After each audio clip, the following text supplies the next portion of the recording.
Hey, good morning, ladies. It's Shelly here from Taming Frenzy. I'm looking more at natural ways to get some nice scent into the air and to bring some of that fall in. Well, I was looking through some pictures. I can't even tell you where I saw this idea, but I thought, what a cool idea.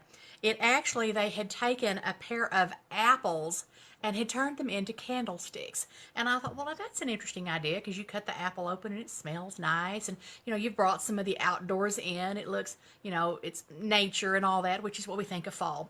So I thought, well, it's something that I'm interested in trying. But I have a little bit of concerns and I have modified it to what I actually saw in the picture. The picture that I saw, they had taken a candle and then a fairly long taper, probably not one quite this long, and had it dug out so that they had the candle sticking up through it. Well, these were the shortest tapers I had, which you can see they're way too long. And I also know me, if there is my middle name is not Grace, let's just say that.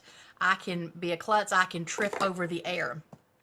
So what I decided to do instead is I thought, you know what, I don't want a tall candle because I would probably tip it over and set a tablecloth or a lamp or the house on fire. So I thought, okay, there's bound to be another way to skin this cat. In fact, that's one of my mottos, is there's always more than one way to skin a cat. And then it dawned on me, tea lights are going to be the answer here.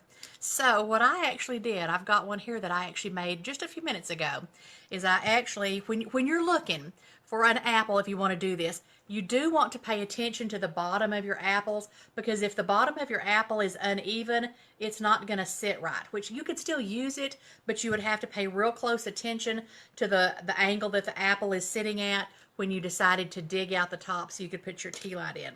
So that is something that you'd want to watch. But basically what I did when I did this a while ago is I set I set my apple down. I took my little tea light and I put it on the top. And of course, don't do this in your hand. But I actually then took a knife and made some cuts around the perimeter of my circle.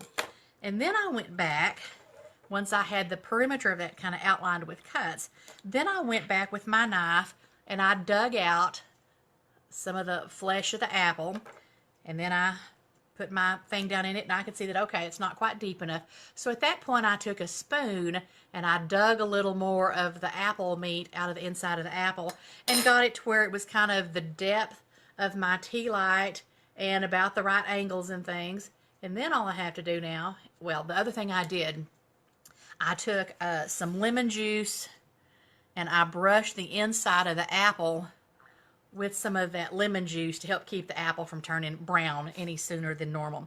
But then all you got to do is just take your tea light and kind of tamp it off down in there, and now you've got kind of a cute little idea that you could put on your Thanksgiving table or wherever you wanted to.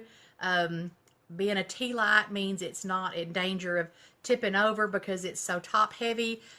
Again, you may be graceful and that may not be a problem for you, but my middle name, no one's ever accused me of being dainty and graceful. So I thought that's a way to kind of skin that cat and change that idea up. And you could take several apples and cluster them together, put your tea lights in them. I happen to have some, I've kept tea lights for ages, and I actually happen to have some that were red inside. But you could also take a white tea light and do the same type thing. And that way you've just got something kind of cute to put on your table that I thought was kind of a neat idea.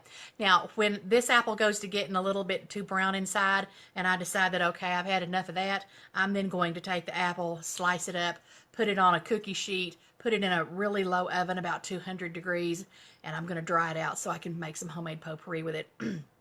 I've got some apples, not some oranges up there at front too, that I'm kind of letting dry out so that I can take some of the apple peel and then take some cinnamon and some cloves and kind of make me some homemade potpourri, since we are staying away from things that we're putting in the air. So that was just something I wanted to pop in and show you. I just thought it was a real cute idea and something very different, and I thought I would share that. I thought I'm going to make me one and see how it works. That's it for this week. I hope you'll have a great week, and in the meantime, go tame a little bit of your frenzy.